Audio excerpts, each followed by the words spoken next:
Hello and good evening. I'm Jane Kim, producer of industry programs here at TIFF.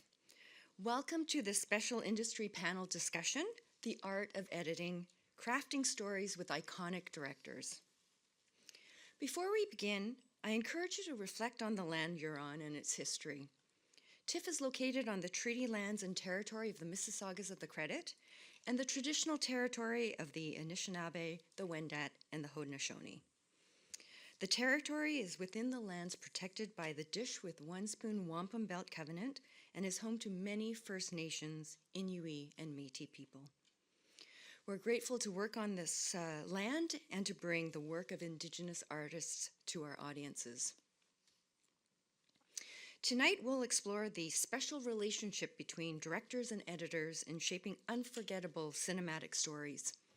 Our guests discuss the collaborative process in bringing their visions to life on screen.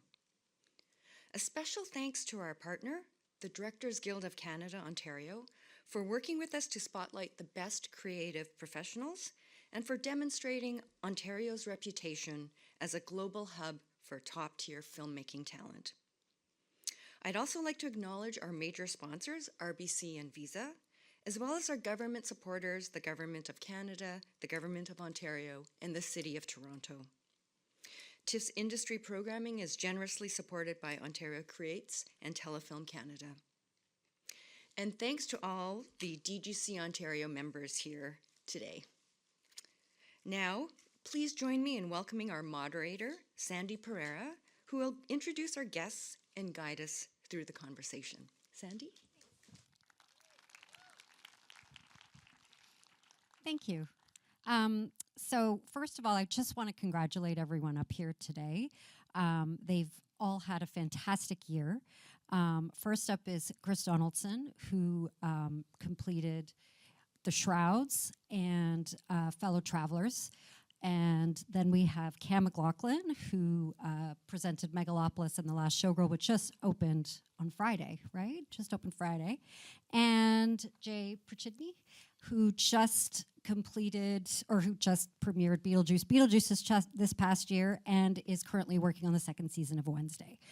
And I guess my question to you first, and we can start with Chris and move down the line, is how did your career start, and how did you get to a point where the three of you are working with three of the top directors in the world? I started about 30 years ago working as a film assistant with Susan Maggi. And I did that for a number of years, sort of, putting trims away and breathing Freon and all the things that assistants don't have to do anymore.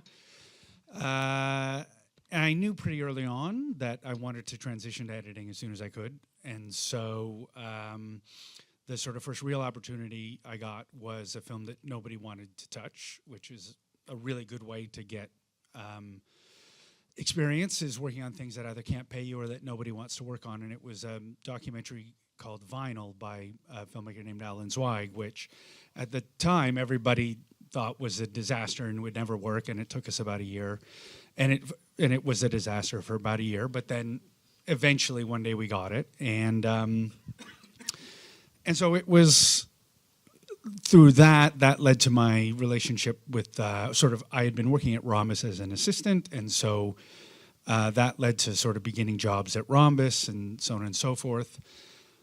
More assisting, more jobs, and it was just all to say, it sounds like I had no plan, and I had no plan.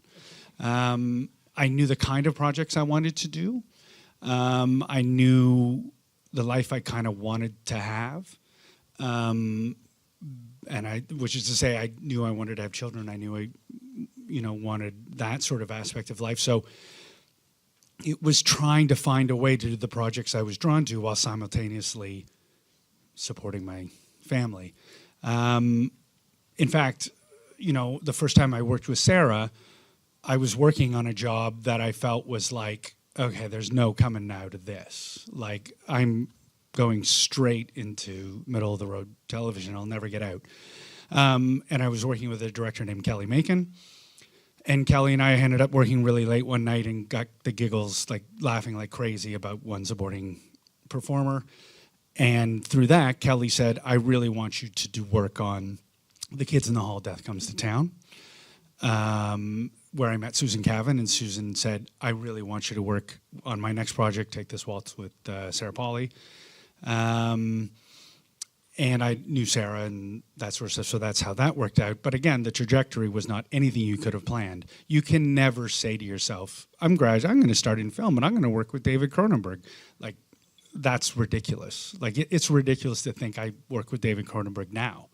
And I've made 2 films with him. And I guess the thing I want to say about that is the reason I got to work with David Cronenberg is because I had a relationship with Robert Lantos.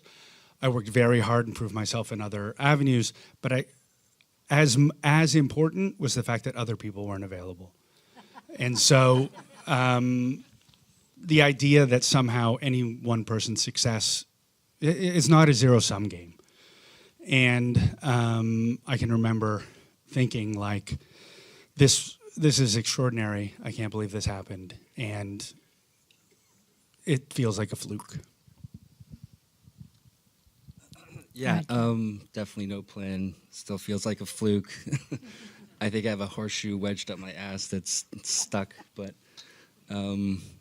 hopefully that keeps going. But long story short, I went to school for religious studies.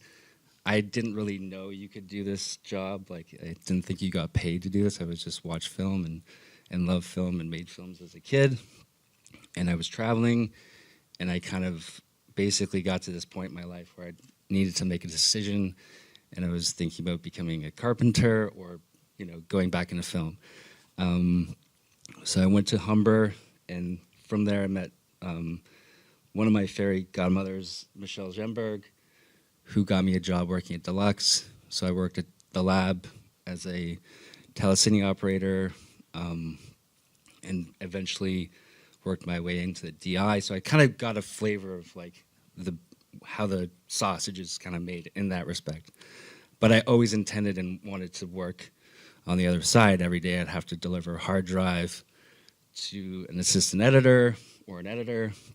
And it was always the heartbreaking part of my day because I wanted to keep traveling with that hard drive and know like what was going on behind those doors. So I eventually left Deluxe, which is now Company 3, and I was assisting on a horror film. Never assisted before, didn't know what I was doing, and kind of just faked it till I make it kind of thing. And that's when I met my next fairy godmother, Laura Johnson, who got me into the guild. And I was a PA on a show called Red, and that's where I met Tom Noble, who's this sort of legendary editor from London. And from there, I basically spent all my money going out for lunch with Tom Noble because British editors really like to drink. And so, yeah. Like his first film was for Francois Truffaut, so... anyways, so then I eventually found my way into Pacific Rim. Guillermo del Toro came to town, and I was fortunate to get on as a second assistant editor. And the first day of shooting, Guillermo called the production office and was asking for someone from editorial to come downstairs and see him. And so the editor hadn't arrived yet from LA. And I went down there and I saw Guillermo, who's like, he's Guillermo, a legend. And I walk up to him and I say, hey, dude, like, what do you need? I'm from editorial. And he's like, we're shooting a scene with a bulldog this afternoon and it needs to bark, but I can't have the dog ruin the tracks. So can you find me a sound effect? So for the next 4 hours, I was going through every library, buying sound effects and doing this and that. And he showed up and I played him a track and he's like, great. And then from then on, kind of, I didn't leave his side. He was like my film teacher, basically. And at one point, we did like Crimson Peak, The Strain, Shape of Water. He kind of gave me a nice associate editor credit. And after that, he decided to give me the keys to Nightmare Alley. and I was able to kind of keep that car on the tracks. And from there, Francis Ford Coppola, who was friends with Guillermo, he and I met, and that's that. That's it. Yeah, Jay? so my journey was kind of a little bit different because I didn't even know that those paths existed. You know, I went to University Ryerson TMU for film, and it was kind of there where I partway through the program I was like, I really like editing. That's what I'm gonna do. And then I kind of just graduated with a real naivete about it because I was like, well, I'm just going to go edit. That's what I liked. Because I really had no context for how people move up in the industry at all. I really had no one even to talk to about how you move up. So it was kind of very simple thinking. It was like, well, I want to edit. I'll just try to find stuff to edit. So, you know, it was like a couple years of just doing no budget stuff, you know, something you work on for months and they pay you like $500 and they're like, thank you. But some of them would get on TV, so you could be like, I'm a television editor, you know. And so then I just kind of kept going up, you know, in that way, working on bigger and better projects, really trying to, you know, I guess maximize my connections. I did think about that a lot, about who people are, who I know, who can help me. You know, once I started to get more connections, I just kind of maximized them more and more. And so that took me into kind of editing, reality TV, factual entertainment, which I loved. I absolutely thought it was so much fun because you're like the director, you know? I mean, you have so much control over the story and the creativity, the style, like everything, like you're doing all of it, you know? And I just thought that was so rad. And like at that time, I was almost like, going into scripted, that would be boring. Like, what would you even do? You just cut it together in the script? So I did have a kind of a, ironically, kind of a negativity about scripted for a couple of years. And then I remember it was like this weird lightning bolt moment because I remember I worked on Canada's Next Top Model. You know, I started to kind of gain a reputation doing those kinds of things. And I remember I was at a networking event, like I think it was a CCE Awards, and I met someone who knew who I was without having met me. And that was the first time that happened, which in itself was weird. It's like, oh, like people are noticing me. And they said, oh, you're Jay Prychidny, the reality TV editor. And for whatever reason, that was like, excuse me? Like, I was thrilled to work in reality TV, but it really was a bit of a mind game to that this person had heard of me and they had labeled me. So that just set off like a weird thing. It's like, oh, I'm going to show you, random lady at a CCE Awards event. Like, I'm just going to edit whatever. You know, and that was kind of my goal at that time, was to kind of expand my, just the kind of genres and types of projects that I work on. And yeah, my goal kind of at that time was to do it all.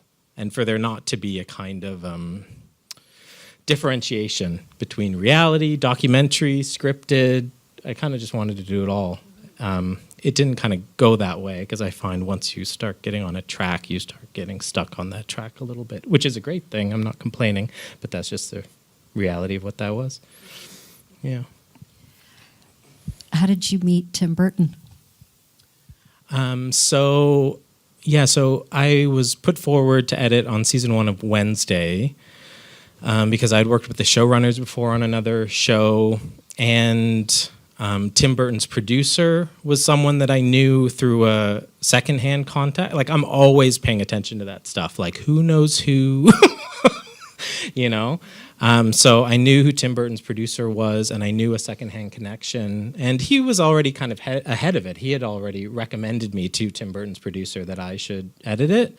So kind of those two, you know, so I knew the showrunners, and I had a strong recommendation from Tim's side. I never really asked, but my impression was that I was the only person put forward for the show. I don't know, that may be wrong, but because it was a weird meeting with Tim because I thought it was an interview. And so it was on Zoom. So I just started like talking, and we're talking about the show and what. And then at the end of the call, and he's super fat, and they warned me. They were like, he's so fast. Like, if he hangs up on you after 5 minutes, like, that's great. Like, you really had a long call, you know?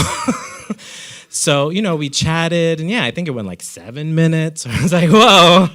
And then kind of at the end of the call, he was like, okay, well, great. Well, you know, yeah, we'll do this together kind of thing, and we'll see how it goes. Yeah, who knows? I don't know. Maybe it'll be good. I don't know. And then it was the end of the call, and I'm like, I think I have that job. Like, I think he just thought I had it. So that's a good way. It's like when I met Francis, I went to his house and I was there for 4 hours. And I'm like, I gotta get out of here before like I say something wrong. But he hasn't offered me the job yet. And I'm like, well, I better go. And he's like, okay, see ya. I'm like, do you want my phone number? He's like, yeah, sure. And then that night he texts me saying, what do you think of this person for this role? Wow. I was like, I guess I got the job.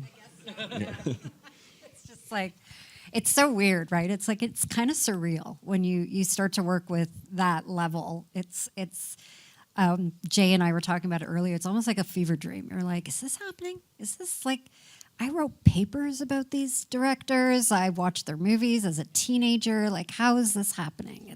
Well, Beetlejuice was my favorite movie for like 3 years, you know, when I was a kid.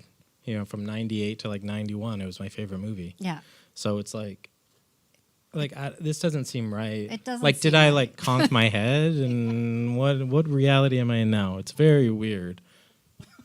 And so when you get to that point where you're working with these directors that are like, you know, probably were heroes of yours or filmmakers that you admired from a young age, like, what were your fears going into that?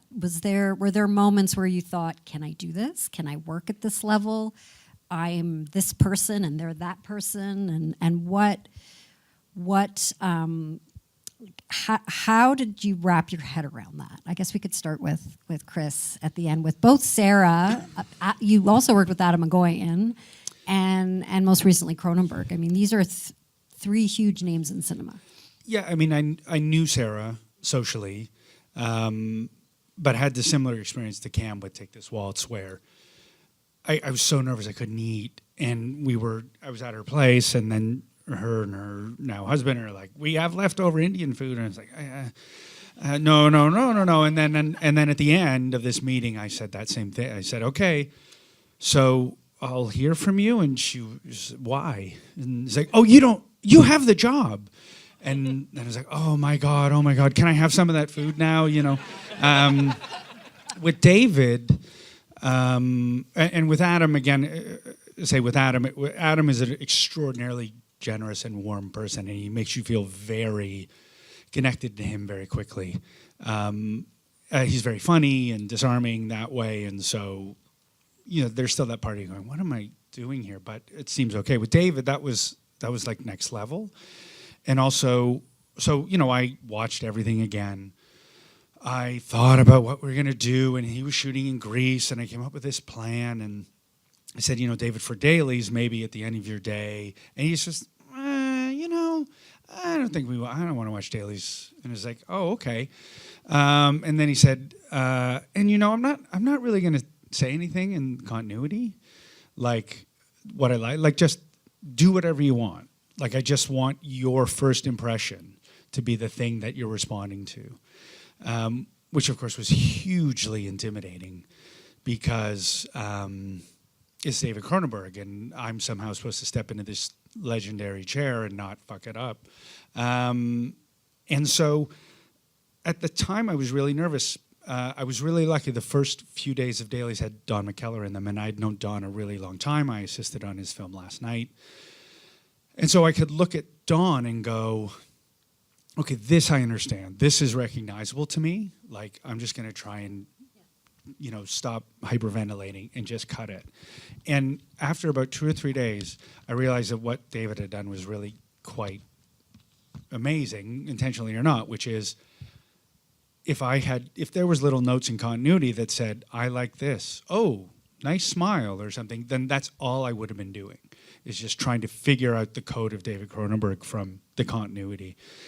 But because he literally gave no information and doesn't shoot a lot, so, you know, like 2 or 3 setups a scene, 2 or 3 takes a setup, you're not lost in footage. I could figure out what my own voice was in that, not trying to solve the mystery or the riddle of David Cronenberg. And that sort of process continues all the way through, because David is a very ruminative filmmaker. He's very, you know, he works the first pass of the director's cut is 2 or 3 days, and then he says, okay, now I'm going off, you know, and so a week and a half later, he says, okay, send me the cut. I've been working for a week and a half, coming up with all my own ideas.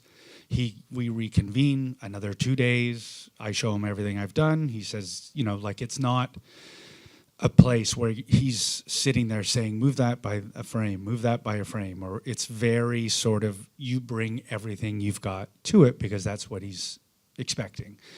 And it, you know, you still, like, even on the Shrouds, you're in the VFX calls, we're finished, you're like, oh my God, it's David Cronenberg on the Zoom call with me. But, you know, that does evaporate. And he, as I'm sure with the other filmmakers, are very good at making it evaporate for you. Yeah, absolutely. I mean, with Guillermo, it was such a slow burn because I'd been his assistant and worked my way up. When I got to that chair moment with him, which I'd gotten tastes of over the years because an editor would have to leave and I'd have like a month or so with him finishing, going to the mix. So I'd always be cutting a little bit here and there with him. But when it came time to like, okay, the show's happening, Guillermo's very steadfast, and he will show up to the cutting room at like 5:30 in the morning, 6, and you can hear him shuffling down the hall, and you're shitting your pants because you just got the dailies, and you're, you know, the way he shoots, he's cutting in camera, so you're looking for the, you know, the bread trail, and you quickly kind of smash an edit together, and then he walks in, and he doesn't give a shit, like he'll just say, "What do you got?" And a lot of times with Nightmare Alley, we'd be, you know, he'd shoot one side of the scene out, and then he needed to move the camera, so I was plugging in titles like, you know, cut to this POV or whatever, and then he'd start writing storyboards, and then he'd come back at lunch. So it would be hard to watch the dailies without his interference for a while, until we had this one moment where, because he invites everyone into the cutting room, like, which is amazing, like the production designer, the DP, Dan, and then he starts bringing in actors, and then before you know it, it's like this kind of horse and pony show. And it's working with Guillermo, he's completely disarming, and he's hilarious, and I'm sure a lot of you have seen him do talks here. Just a great sense of humor and a real hard worker. But, you know, it was the moments where he brings in people like Alfonso Cuarón, and we're watching, you know, the movie with him, and then Alfonso gets up and goes to the bathroom, and Guillermo's like, all right, shit's about to get real. And I'm like, okay. So it is, you know, those are the moments that kind of build up my confidence in a cutting room where there's a lot of pressure. And all those guys, the Cabrones are like, you know, they're the best. But with Francis, he was completely more like a David. He'd just say, you know, do whatever you want. And he would come in when we got more into the director's cut and things, and we would have more time to kind of sit and experiment a lot. But, you know, he'd always, you know, he'd do his exercise, and then he'd show up for a couple hours, and we'd have lunch, and then we'd talk about this or that, or I'd see him in the morning, and we would have a coffee, or we would just talk about the films that we watched last night, or, you know, this or that. And so it was always just kind of like probing his mind for what the hell Megalopolis is supposed to be, because when I read the script, I had no fucking idea. And I still kind of, you know, it's a bizarre film, but so yeah, that was a very pleasurable experience, just as far as being creative. Yeah, I mean, I was definitely terrified, for sure. it's really weird. I mean, talking about fever dream, like I remember I said this. I can't like why would I say this? But so I remember I was talking to the showrunners like before I had the job, and I remember I said something like, it's so fucking embarrassing that I don't even, it's so weird. But I was like, now is like Tim Burton the kind of guy that, you know, like wants me to kind of put my, I can't believe I said this, but it's like, is he gonna like want me to put my stamp on it? Is he just gonna like kind of tell me what to do? Because I'm really more of the form. I don't know why I said that. But I mean, it was good because the showrunners were like, no, absolutely. Like, that is what he wants. Like, he wants someone to come in with a strong point of view, like, who's like worked it out, who's like sat with the footage and has really kind of worked out what he shot. So, yes, that is exactly how he works. Well, I don't know. It's such a weird thing to say. But because I'd just be like, yeah, whatever. I'll do whatever he wants. I don't know why I didn't say that. But so, you know, and before I got, so the thing with Tim is he wants the editor kind of nearby with him all the time. So I travel with him wherever he's shooting, or if he goes home to London, I follow him to London. I just kind of, you know, set my travel itinerary based on what country he's going to be in, because he's a very in-person person. He's a very analog person. You know, he is not up with technology and Zoom and all that stuff. He wants the in-person connection, the collaboration. So, you know, that was just the deal, is that you just have to follow him around wherever he goes, pretty much. And so the first season of Wednesday was shot in Romania, and they started shooting just like a few days before I got there. So my assistant there had cut some stuff together for Tim to see, and my assistant like contacted me and was like, he's intense. Like, he just like sits behind you and he's just like, do this, do that, cut here, do that, that's this, that. And I'm like, oh, okay, that sounds interesting. So I went, you know, to Romania, and yeah, I just started cutting scenes together, and he'd look at them and he'd give notes. Like, he'd say, yeah, maybe try this. Have you thought that? But then he'd go away, you know? And I'm like, okay, you know, so I was kind of in like this holding pattern for like almost a year on Wednesday, where I'm just like cutting stuff and he's giving kind of feedback, but not really getting into it. And he kept saying to me, like, we're going to get into this. Like, we're going to get into this. Like, when the shooting's over, we're going to really dig in here. And I'm like, that's what he would say. I'm like, what the fuck? Like, what's wrong with it? Like, what's going on? So it was literally just like that for a long time. I'm just cutting, not really. He'd have his notes and I'd try them, and, you know, because he's watching my cuts all through shooting. We give him, you know, that next day, we give him all the scenes with music and sound effects and everything cut together, everything he shot the day before. So we're on this schedule of every day he sees cuts of everything, and in addition to any notes he's given. So we put it on an iPad for him so he can kind of look at it in his leisure, or he can come to my room and I can show him what I have and we can talk about it. So all through shooting, he's giving me edit notes. And I'm doing them, but really no sense of like, like, is this what you want at all? Like, do you like this? Like, what's happening? So it really wasn't until like near the end of season 1, because that moment of him saying, we're really going to dig into this, you know, we're really going to get into it, it never came. And he said at the end, listen, I know I didn't give you a lot of notes, but it's because you did a really good job. That's awesome. That's what you want to hear. And like, and all that, you can eat the Indian food now. You can just relax, take it easy. And what do you feel that you brought something in particular that, for example, on Wednesday would draw Tim to hire you on Beetlejuice? And with you, Cam, I mean, you were an assistant, but Guillermo didn't have to bring you into the chair. You know, that is a unique position to be in. And he trusted you, obviously, so there was something there. And same with Chris. I mean, if you cut one film and they bring you back for another, there's a trust that's been built there. So something that you brought, something unique to you as an editor, brought them back to you, wanted them again. What do you think, if you know, or do you think it's just dumb luck?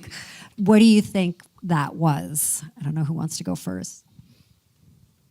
I guess I'll go. We're going in order, so I'll go first. I don't know. I mean, I worked very hard. I've learned over the course of my career to be simultaneously less and more invested. You know, when I was a junior editor, I was very invested in what I had done. You know, to the point, you know, I think every junior editor especially has the fantasy that people are going to come in and go, lock the assembly, it's done. And so over time, I've just become a much more open editor to the process, to different ideas, and like I said, I do work very hard, and I also feel it's important to get along. You know, like I drove a taxi in university, and being an editor is kind of there. It's an extension of it. People come into your edit room, they're exhausted, they're frustrated, or whatever. Like, you're kind of a bit of a port in the storm, and you sort of learn how to adapt to different personalities and different visions and so on and so forth. And so the more you can adapt, the more you can put yourself into it.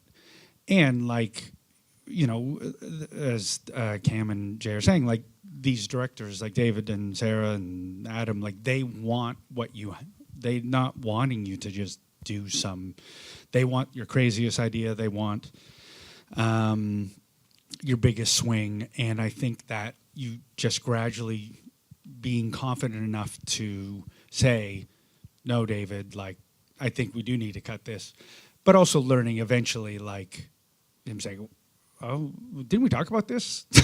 I said we weren't going to do this. And I was like, yeah, but, you know, like, and then maybe the third time, you know, okay, I've said it enough. He doesn't want to change it, you know, but I never thought I'd ever be in a position, let alone have the confidence to say, oh, I'm going to bring this up again, David. I think we need to, you know, but when you can, then they know they can trust you because you're not just doing something to please them. Yeah, that just saying things more than once is always an interesting game. Planting seeds. You know, directors have, you know, amazing memories, I find. That if you say it a couple too many times, they start to say, all right, chill out. But I think everyone that aspires to be an editor and that is an editor, you just kind of bring yourself into the process, and your work ethic has to be like, I want to do the best I can. I don't want to leave anything out there on the table or think, oh, maybe another editor could have made this better. I want to try everything, and I'm so open to the process of being the collaborator with the director and the team. But I kind of liken editing now to being more like you're producing an album, and the director's trying to get like all these songs out of their head. So it's working in that space and creating like that environment that, you know, it's cliche to say, and like, but that safe space where you are the taxi driver, you're listening and adapting to what the director needs and what the story needs. And then ultimately, another cliche is just so the movie starts to talk back to you and tell you what it needs. So listening is so important, and engaging in the process, and knowing that it's all, like, you can delete a sequence, it's plastic, and you can move it, you can take this thing from here and there, and like to have crazy ideas. It's just to keep, you know, grinding the material and kicking out crazy ideas, and you never know where you might lead. Yeah, it was interesting. It was a really interesting collaboration, I think. You know, I mean, with Beetlejuice, he's so hard to talk about like upcoming projects because he doesn't really feel like anything's real until it's greenlit, which is a bit late a lot of the time. So, you know, I was kind of just like hanging around I was like, what about this movie? You're doing a movie maybe. And but he kind of didn't really admit to it. But I think just kind of being around, it kind of showed I was interested at least. I did, go to visit him in his place in Malibu, just to kind of show up and shoot the shit for a bit. My intention was to pitch myself for Beetlejuice, and when I brought it up, he was like, "Oh, I don't know, that's probably not even going to happen," So I was like, okay, well, let's talk about other stuff. I don't know. So, but I think just showing that you're interested, I think that's a big part of it. It's kind of hard to say about. Several people have remarked, other people who work on Wednesday or Beetlejuice, they've noticed that there is some kind of just weird mental mind meld sometimes that happens. Because like I'll say something at the same time Tim does, or like, I'll contact a producer and say, we should do this. And it was like, oh, Tim just asked for that, So it was a lot of weird stuff like that, that I just kind of got the page that he was on a lot of the time, which is a unique position to be in for him because a lot of people don't really know the page that he's on. And that's something that's really frustrating for him a lot of the time because he doesn't understand why the way he's communicating to people isn't delivering the results he wants.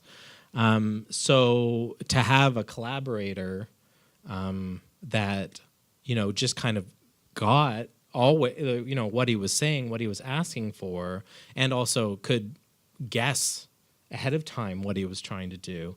I think that was something he just really valued because it just made the editing process a lot easier for him. I think that's something too, like once you've worked with someone enough, there is a bit of a mind meld. There is a bit of a, they kind of trust that you're already a few steps ahead of somebody new. Sometimes somebody new is, I guess in a way going in a different direction sometimes, but sometimes it is that comfort of just knowing, I'm going to do this. I know that Chris or Cam or Jay have my back. I know that they know what I want, and they'll know if there's something off. But then once you get into the edit, like Cam was saying, everything becomes plastic and experimental, and you can really sort of dig into the ideas and not be afraid to say, what about this? Even if it seems a little off the wall.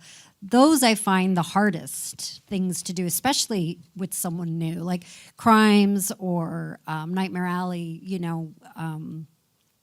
would be, that sort of that first leap into that world, right? And just like, let's try this and let's try that. And then, like you said, having David say, didn't we say no to this? And they're like, but I had to try.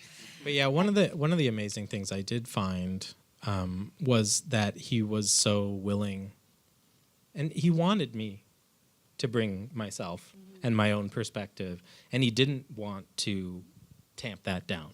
Like he wanted me to be my best creative self.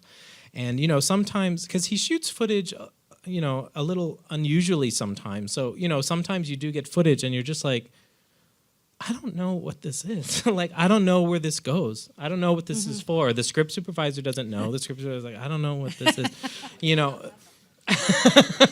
So it's like, so it happened a lot of the time where, because I'm just like, what makes sense to me? Like, what could this possibly be for, And, so it happened a lot of the time that I did something different than what he thought it was for, And he'd say, oh, I didn't think you were going to do that. And sometimes he wouldn't even tell me what he had in mind, Or sometimes I knew, because sometimes I'd be intentionally trying to subvert it and just do something crazy. And a lot of the time, he was like that, no, that's good. And I'd be like, well, what did you want? Like, what was it? Or we could try it. Like, I'm happy to try a million things. Like, I'll just try it and we can look at it and you can decide which one you like better. And oftentimes he'd say, no, what you did is good. Like, if it's working, we don't need to try. So that was something that really surprised me, is how deferential he was sometimes to, the way I just thought something should be done, even though I was open to doing it his way.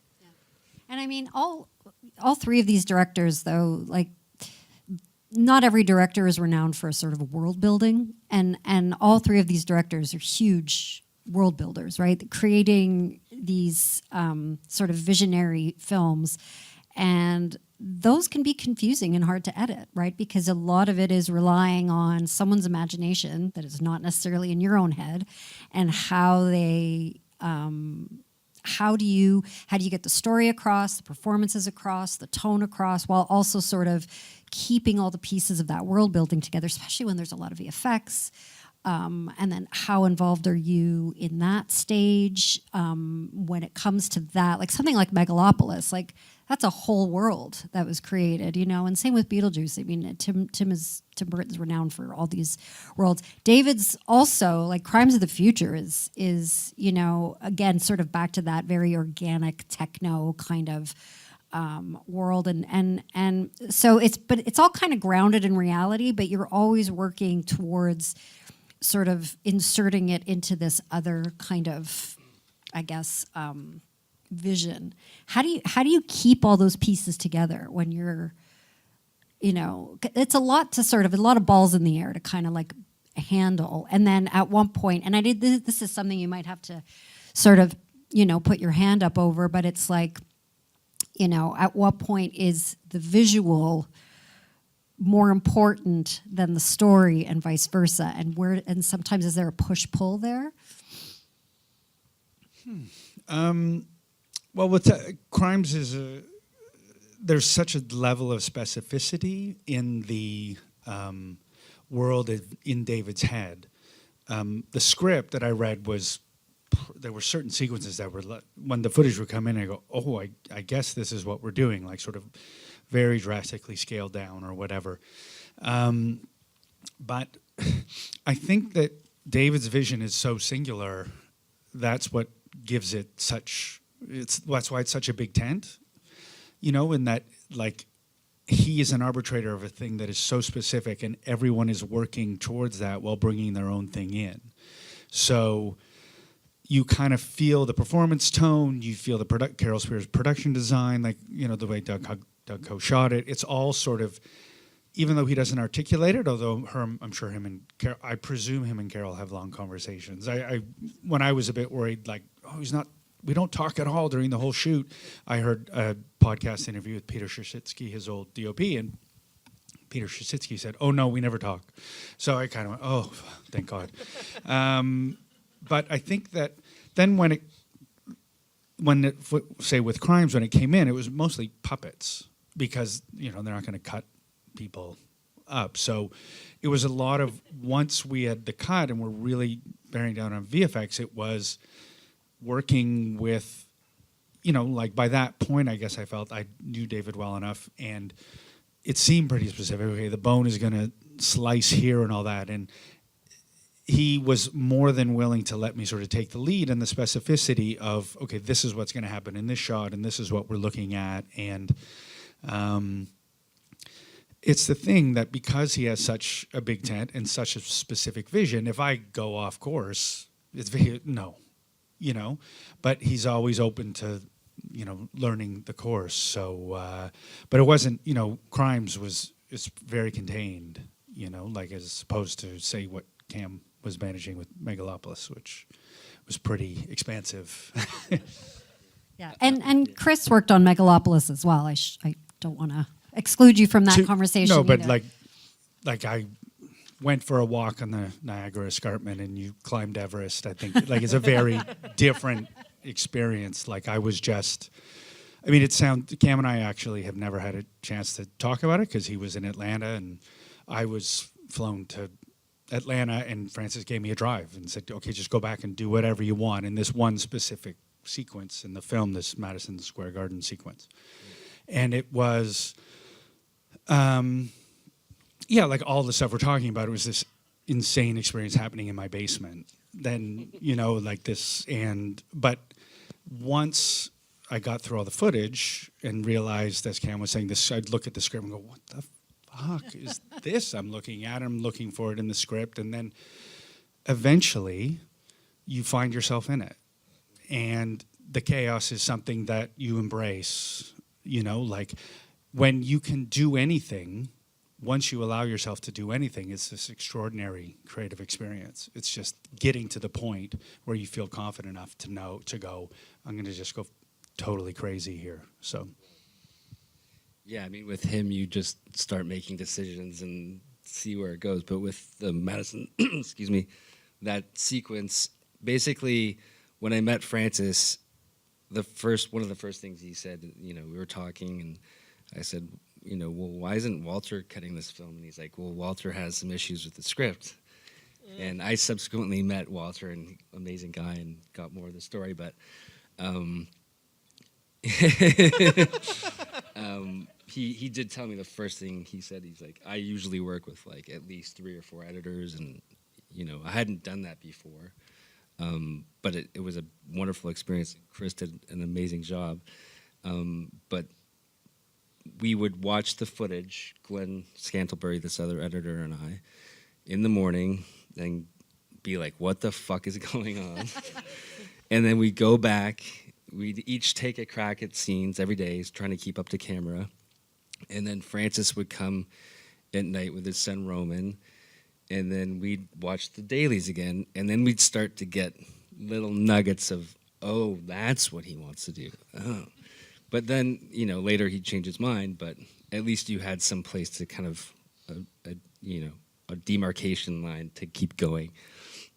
But we really were finding the story in the edit, but like while we were watching dailies, you know, there's a scene, if you've seen it, where the actors are pulling each other's rope, and that was just a theater experiment that he was trying to loosen up, you know, the performers with.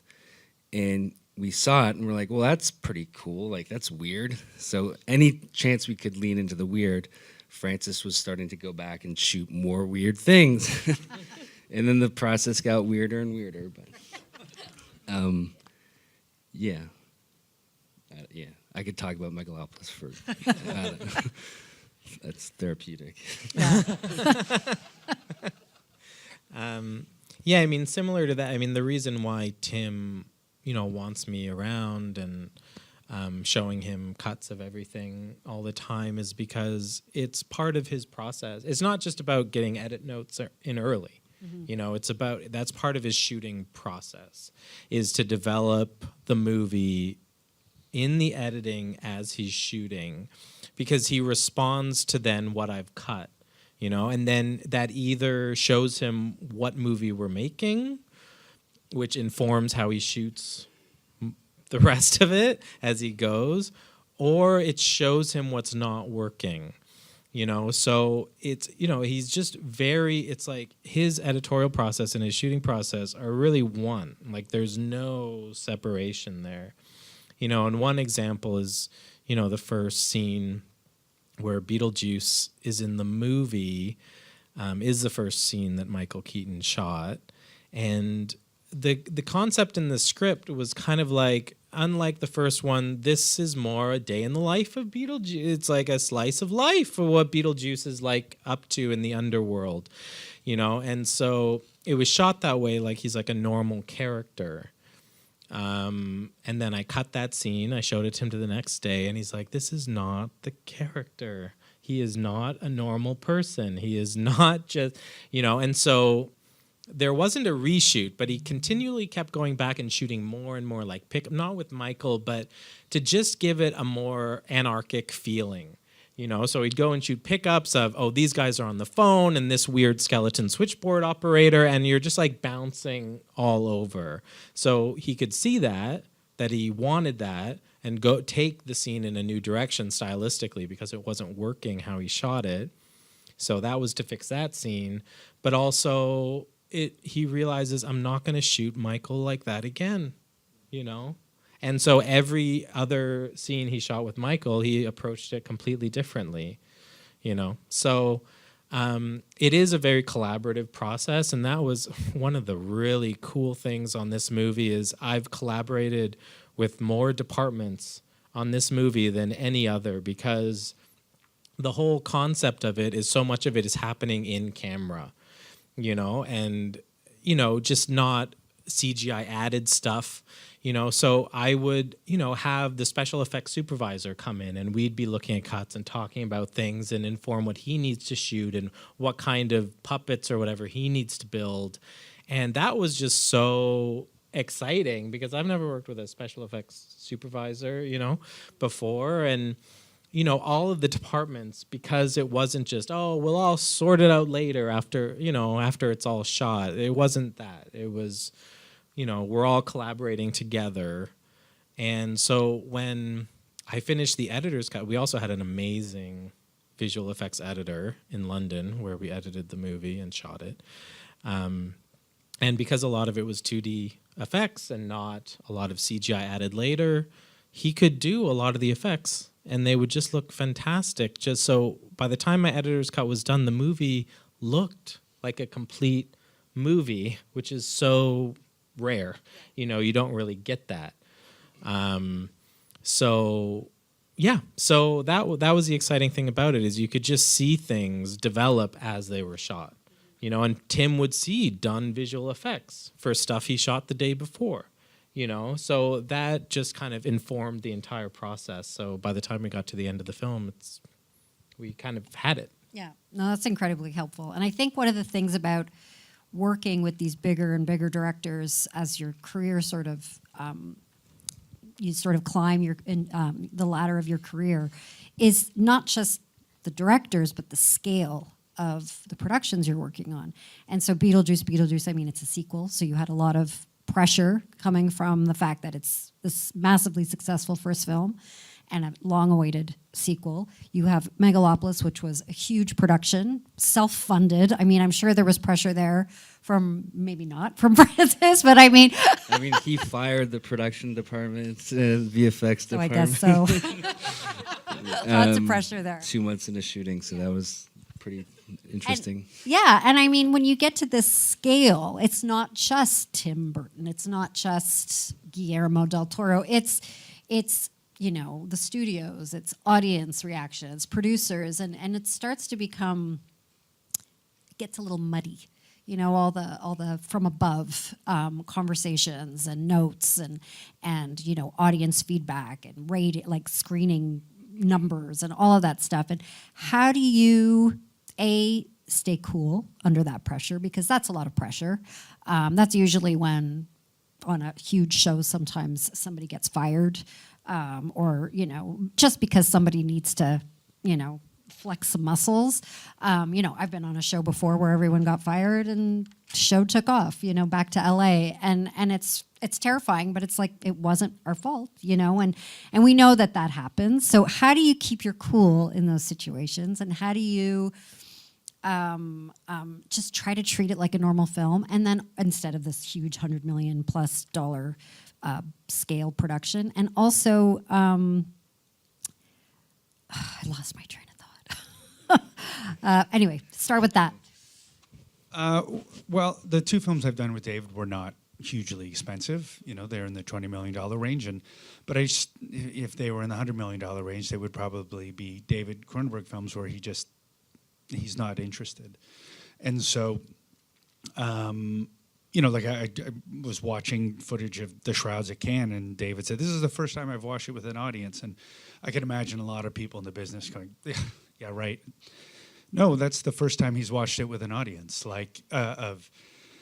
We worked on it. He sends it out to the producers. The producers say, "What about this?" And if he's not interested in making the changes, he doesn't do them. And in both cases of Crimes and The Shrouds, we couldn't start the VFX until we had locked picture, because that was the only way to do it budget-wise. And so therefore there was really no point in screening, because you just can put a little line in the screen, abdomen sliced open, or wife enters room, that sort of thing. So David's a master filmmaker, and he's afforded that level of respect, and the budgets on those films weren't too much. So he was sort of the vanguard that said, no, I'm not going to do this, or I'm not interested in doing that. I mean, if it's an idea he's interested in, he'll do it. But if he's not interested, he's not going to do it. Yeah. Well, Francis, because of Zoetrope and his, coming from San Francisco and his very independent-minded community, he still retains that. He doesn't think like a studio head or, he was wearing all these hats on Megalopolis, but so, the buck did stop with him for a long time, up until we had a screening and we had shown nobody, and we went to Los Angeles, and he basically was planning on having, like a bake-off and seeing which studio would come in and, buy the rights to the film, and no one did. But that's when things kind of got interesting again. But to go back to your question about, composure and whatnot, but also just in terms of the film, it's always like the script, assuming you have like, that initial conceit of what the story the director's trying to tell, that's sort of like your North Star always. Like, so when I watch dailies, with all these things, VFX and opinions and screenings, they can get, like you say, muddy. But as long as you kind of have, as the editor, that sort of first impression and not, lose that, to me, that's like the most valuable thing. So, And then kind of fight with the director for that. Yeah, if we like lose our way, yeah. or we always have that. We can always go back. You can always go back to that initial sort of spark of an idea. Yeah. Yeah. Yeah, it's interesting. Tim is a Final Cut director, which makes my job easier in a lot of ways. It makes my job harder as well in some ways. When I did my first studio movie, which was Scream 6, it was like that just soared through. We did one test screening and it tested incredibly high, and they grade horror movies on a curve as well. So, for women over 30, we were scoring in the 90s, which means 90-some% of women over 30 said the movie was excellent or very good and would recommend it. Horror movies score in the 60s a lot of the time, and people are like, okay, great. So this was like, high-fiving, knee-slapping. It was like, and they did the focus group after, and people are just like they're saying, it's like we paid them. It's like they just said everything right, They loved all the right things. It was like, geez, wow. Everyone left that screening on a high. And that was my first experience. I was like, oh. So Beetlejuice was a different experience because the first screening did not go super well. Right. And it scored in the 70s, which is okay. But definitely people were acting like it was a funeral. So, and Tim, that whole process, he cannot stand it. The whole, he's had such bad experiences with test screenings. I think with Edward Scissorhands, he said, like, when Edward Scissorhands kills the bully at the end of the movie, the audiences were like, oh God, why did he kill that guy? I liked that character. And it's like, so he's had just these horrible experiences where audiences are just on this other wavelength, and then that just creates all this kind of strife and drama with the studio. So it was a difficult position to be in, because on the one hand, Tim liked the film the way, and so everyone starts getting real tense, and lots of people start giving notes and ideas, and they weren't the best ideas. So, Tim was not receptive to them. He loves hearing notes. He loves hearing good ideas. He loves doing reshoots. If he's presented a pitch with a script that he likes, he's open to all that. But this was not that. It was a lot of anxiety, a lot of worry. And Tim also doesn't respond to that because he's like, these people are just saying this out of insecurity and anxiety, which kind of, and that kind of ended the conversation. And that put me in the middle with the producers, with the studio, to say, it's up to you, which is a weird position to be in when you're with a Final Cut director. Because who am I working for at that point, But everyone was certainly looking to me because, well, you're the one who has to figure it out. So it was a weird line to walk, for sure. Were you ever in a position where you agreed with the producers and Well, I felt- mean, I agreed that the saving grace was that I understood why the audience was not over the moon with the movie, because I sat in that movie theater and I watched it with them, and there was so much hype. The movie started, and so much hype. It was like we had them from the logo, The credits ended, and it fell apart, for a good 20, 30 minutes. And the audience was like, and you felt it. Yeah. So, I mean, it was really helpful because it was like I saw the movie in a new way. I saw where it wasn't working, And so, luckily Tim and I have a good relationship, so I could just be like, Tim, like I felt some of this, and maybe these notes we're getting aren't the answers, but let me just kind of play around with some of this stuff, and let me try this, let me try that. And he was very open to seeing that because he's very happy to look at something and say if that's better or not better. So I would just go through and say, oh, let's try this, oh, that's better, oh, that's better, that's better. Mm-hmm. And I kind of went through the movie like that, armed with my new knowledge of how I saw it. And everyone's real hot to trot to test it again. And I'm like, what are we doing? Like, we've done like nothing. Like, I've frame fucked it, basically. It's like, why are we testing it again? Like, we know what's going to happen. Like, but everyone's just like, no, we got to test it. We got to test it.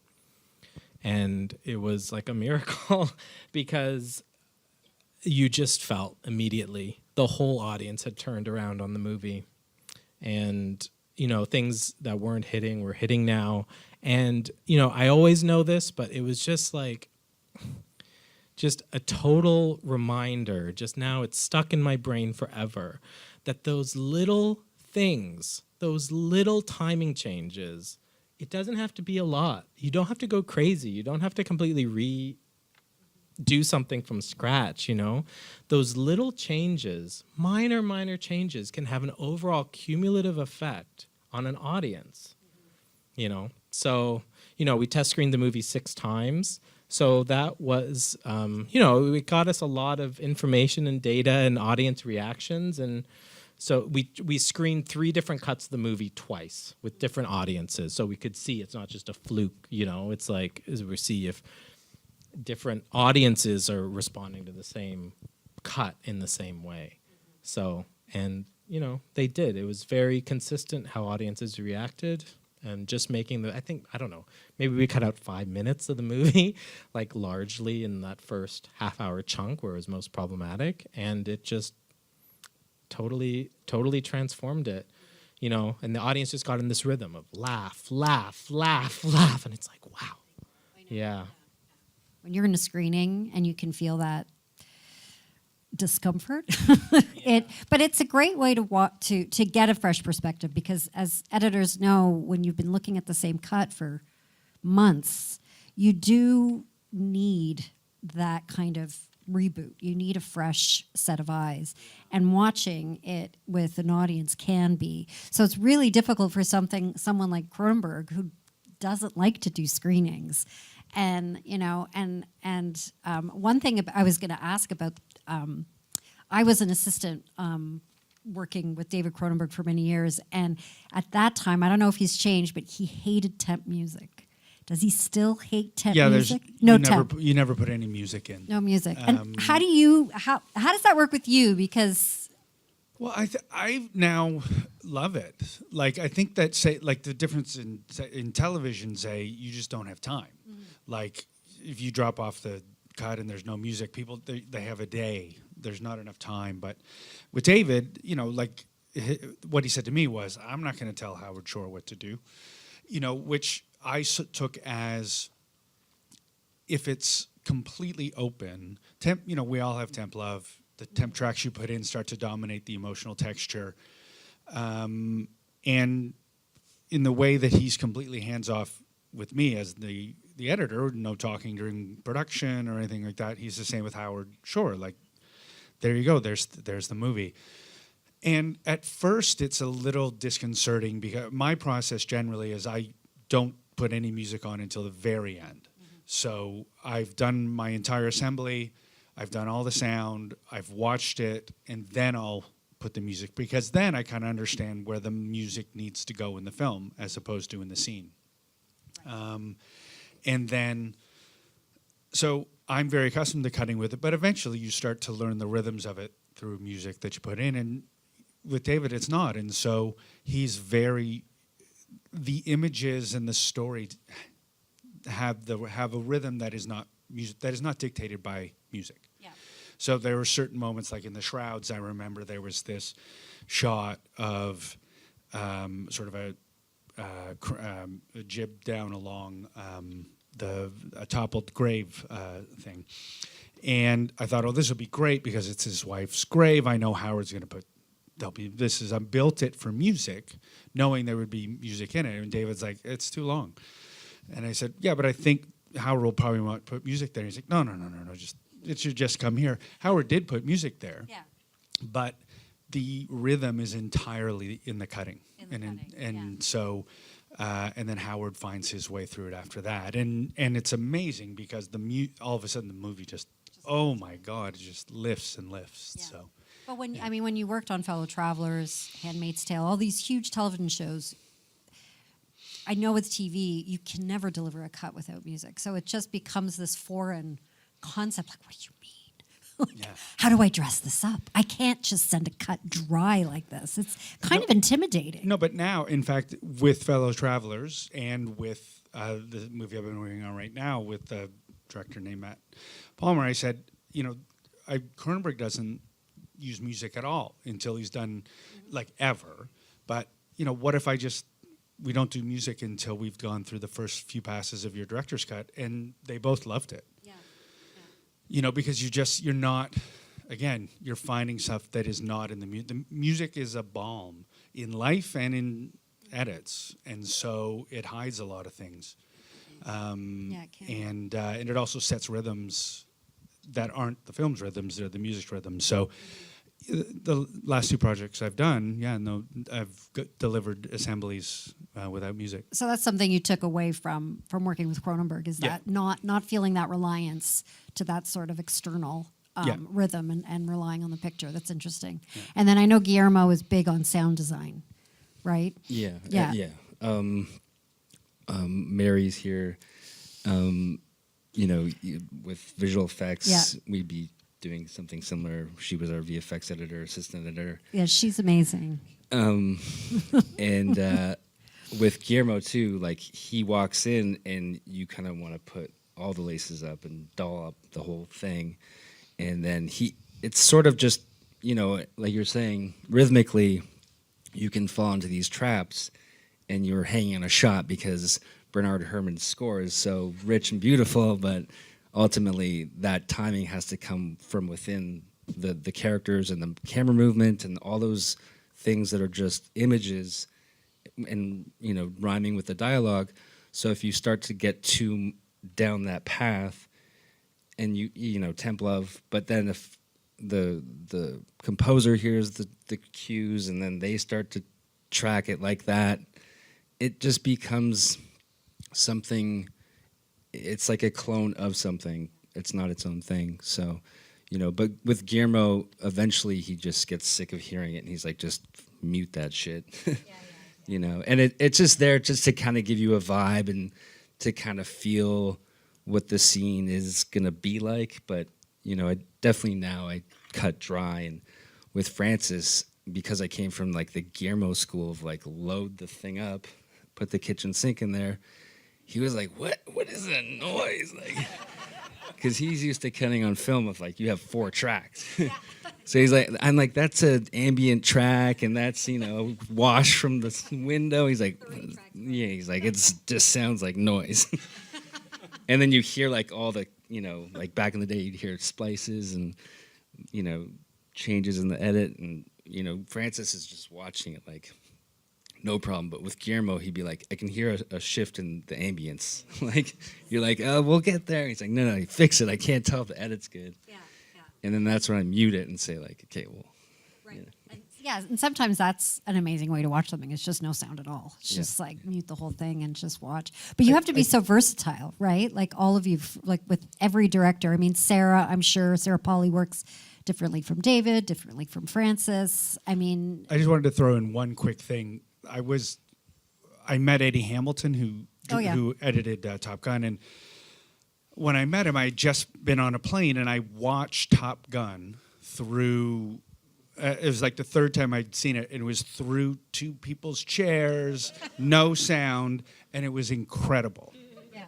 And so when I met him, I said how I had just seen the film, and he said, "We do a whole pass that way, with no sound." Because he's like, Tom and Christopher, like our audience are all over the world. If you can't understand it without subtitles, then it doesn't work. And so not using sound, not using music is essential to cinematic storytelling. Oh dear. Oh God. I have to reevaluate everything. Yeah, I mean, it's because I grew up in my career kind of working on, lower budget TV shows, reality TV shows. And so I just always had it drilled into me. It's like, you don't show anything to anyone unless like you're like, this is ready to go on TV tomorrow. So, obviously you can't do that entirely, but as much as is humanly possible, try to make it appear like it's ready to go out in the world, And so that was just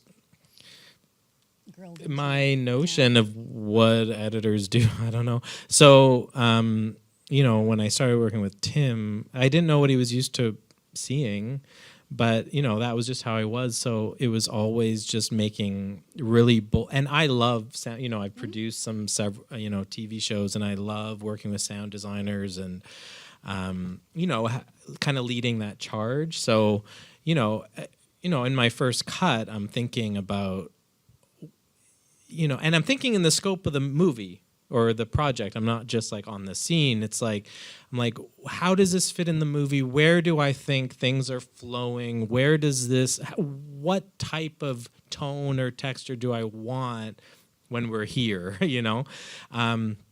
And so, because I do a cut very quickly, for a scene in a couple hours, 3 hours, 4 hours. And just the way I work, that's kind of like, I'm like done at that point. I mean, obviously it gets revised, but for me, I'm like, this is the cut. And then I work back and forth with my assistants and for them to do the sound design and the music. And because, I don't know, I was just like, I'm not going to show Tim that doesn't feel like a movie. I felt it just needed to feel like what the movie was going to feel like, not just cut together data. So I don't know. And he never said anything. He was never like, this is weird, I'm not used to this, or he was just like, okay. I think he was just like, well, this is how this guy works. I don't know.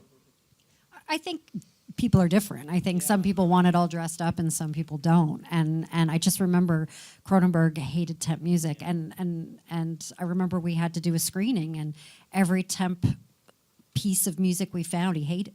And and it's really difficult. Like, it was difficult, but you understand it. Now, like when you start to sort of explore the cut and realize, this is holding me back, this is holding me back, this is holding me back. I mean, it's definitely, temp love is definitely, especially working with Tim, and depending on who his collaborators are after, they can be a little annoyed at it.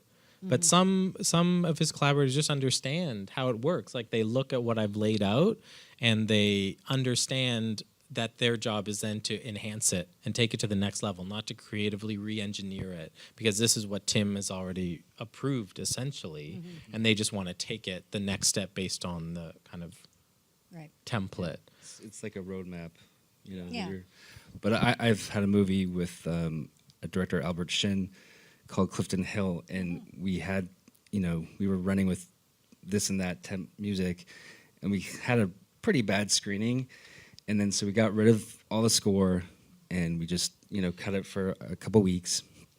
And then we found a new piece of temp because we were having another screening, and it sort of unlocked a whole other idea in the film. And we just decided to go down this, like, we're going to make this a bullet train.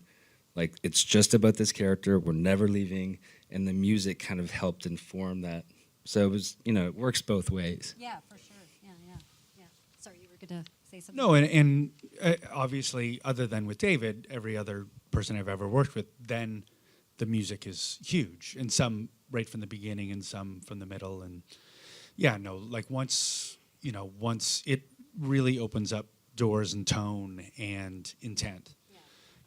It should just be a tool in your toolkit, right? Of like you said, just inspiration. Even it doesn't even have to be something concrete or anything. But if it opens up that door of like, okay, this is a new road to go down, then all of a sudden you're cooking with gas, sort of. AI is next. And no, no. As long as it doesn't take. I think it's a tool. It's a tool. Yeah. Yes, as long as it's a tool. I wanted to ask also. So your three latest films, The Shrouds. Are we going over? I don't know what time it is. Who cares? Okay. I was going to ask because The Shrouds, Megalopolis, and I'm sure Beetlejuice are feel like personal films. Beetlejuice, I mean, he didn't need to go back there. Megalopolis, Francis funded himself, and The Shrouds is, I assume, is about David's grief over losing his wife, and when you're dealing with something so personal, how do you navigate when things? We've talked about this. How you want to speak up, you want to say something, but you know that it is such a personal topic and maybe something very sensitive, but you want the best for the film, but you also need to navigate those waters very carefully. How do you sort of deal with that? Similar to what, I mean, obviously The Shrouds is very personal, but David's films don't necessarily manifest as personal seeming, I guess. Like it's not about a character being crying and working through emotions. It's about a guy who invents a machine to watch his loved ones decompose. So there were certain elements within the film where I felt like this feels even more personal, and you sort of you want to be respectful of a person's boundaries, and if they're going to open up and tell you what the experience represented them or what have you, but certainly, it's like navigating any process where you can push as much as you can and be as respectful as you can, but I mean, actually, I'll use an almost better example would be an example for Megalopolis, where there's a scene where Francis's granddaughter Romy is interviewing a character. And at one point he said, like one version I said, I took it out. And then I thought, and he is so extraordinarily open, but I thought, I better tell him before he sees it. And he said, well, I think there's room for Romy in the film. And I was like, yeah, there is, now that I think about it. And in that instance, and there was, I think, another point where he asked me about it months later, I think when you guys started to intercut it, which was amazing. And I just felt like there's a version of this film that is more disciplined and doesn't have this scene in it because you don't need it. Right. Whereas I felt ultimately the soul of the film is enriched by having it in it because it's something that means so much to Francis. And so it's not playing by the same rules. Mm-hmm. And ultimately what you guys did with it, it totally fits, I mean, I tried to cut it out too. We put our best effort in. But yeah, I mean, the Coppola family is just, they live and breathe this stuff. So, the hard thing with Megalopolis was his wife got ill, and she's a wonderful lady, and but that really affected the emotional quality in the editing room from time to time. But yeah. Sorry, I've lost track. I was thinking of Ellie now. But yeah. I don't know. I'm done. Yeah, Romy. Not cutting Romy out? Yeah, Romy. Yeah. Yeah, go ahead. Yeah, it's interesting because Beetlejuice, like surprisingly, is a really personal film, and it's like, you know, so I was fortunate enough to have been working with him for a year prior because I understood, you know, in ways that, you know, general audiences wouldn't, because he puts himself into his films in a lot of ways, in a lot of ways, and you know, as an audience member, you don't necessarily understand what those things are or why they would be personal, you know. So that was a real benefit to me, because it, you know, informed kind of where I would place focus, you know, and, you know, how I would put scenes together. You know, at the end of the movie, there's a kind of long kind of dream sequence, and he shot it in slow-mo, which is something he very, very rarely does. And when I looked at the footage, I was just like, I think he's trying to be Carrie, you know, because I just knew that Carrie was a really important movie to him. He loves that movie. And I think, you know, I'm like, I think this is Carrie.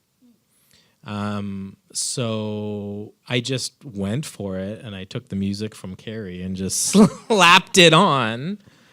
And he just absolutely loved it. Like when he saw that, he like would not hear of ever changing that music, you know. So it's in the final, when we were doing the music spot with Danny Elfman, he just kind of like called an end to the music spot, like kind of 15 minutes from the end of the movie. He's like, yeah, we're done. I don't want to do this anymore. Let's just move on. Let's do something else. We don't need to do this anymore. And it was because he didn't want to get to the Carrie scene and have a discussion about how he wanted to use that music and just keep that music for the final. So, you know, it helps to know just a little bit about a director and what they're kind of looking for. Now they're cutting me off. They're Okay. hanging up now. Before I move questions to the audience, I just wanted a chance for you guys to maybe talk about what's next. What do you guys have coming out? What are you finishing, moving on to? I've been working on a teen horror slasher movie called Fear Street Prom Queen, and it's fun and gory and very, very, very, very different than anything I've ever done, and that's been a lot of fun. It's fun, as I said, like I don't think anybody looks at my resume and goes, "Oh, that's entertainment," you know, like it's not too fun. So it's been nice to just kind of be fun.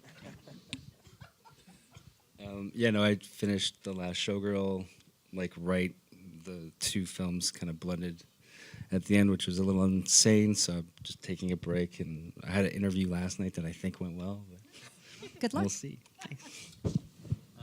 Yeah, so once Beetlejuice was done, we just went right into Wednesday season 2, with me, again, just cutting Tim's episodes and following him to Ireland for that.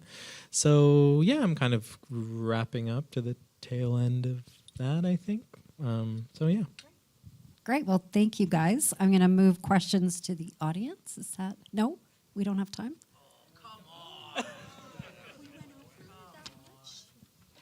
I'm sorry. 7:30. Fuck continuity. Yeah.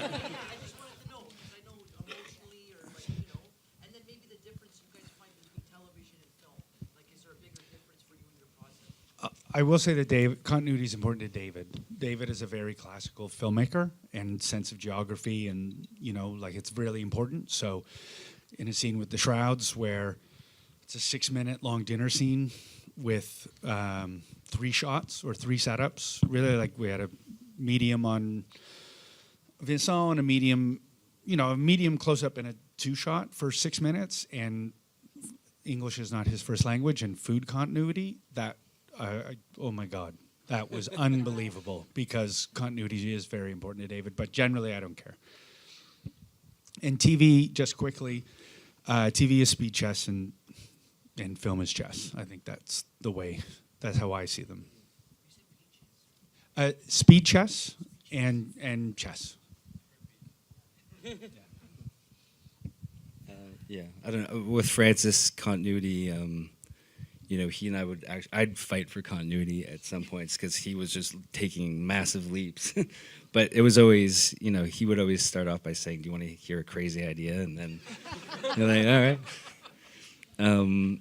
But I learned so much from taking that leap of in an edit. Sometimes we're like, "There's no way that's gonna be a thing," and it might not be the right thing, but because you tried it, it kind of led to the right thing. So, yeah, continuity works sometimes.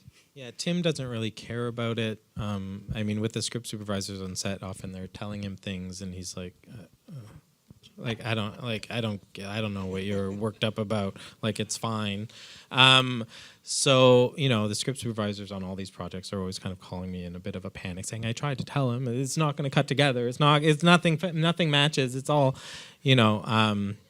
So, you know, it's weird because Tim kind of he shoots things. It's hard to even explain, but he shoots things in just a slightly different way that people who are used to the, you know, the regular grind of movie sets, it's not the same. He's not shooting continuity in the same way. He's looking more for moments, the moments that he wants to get. And he's not totally concerned with how it all comes together. So, but that's my job, you know. So, yeah, so I do try to walk the line because it's like I try, because he's not really caring if I cut for continuity, so I have to kind of like sneakily cut for continuity and also do what he wants. And then if he gives a note, I achieve the note, and if it really is a mess with continuity, I sneakily try to adjust it just to try to serve both masters because he's not interested. Thank you very much. Thanks, guys. Thank you, Sandy. Thanks, everyone.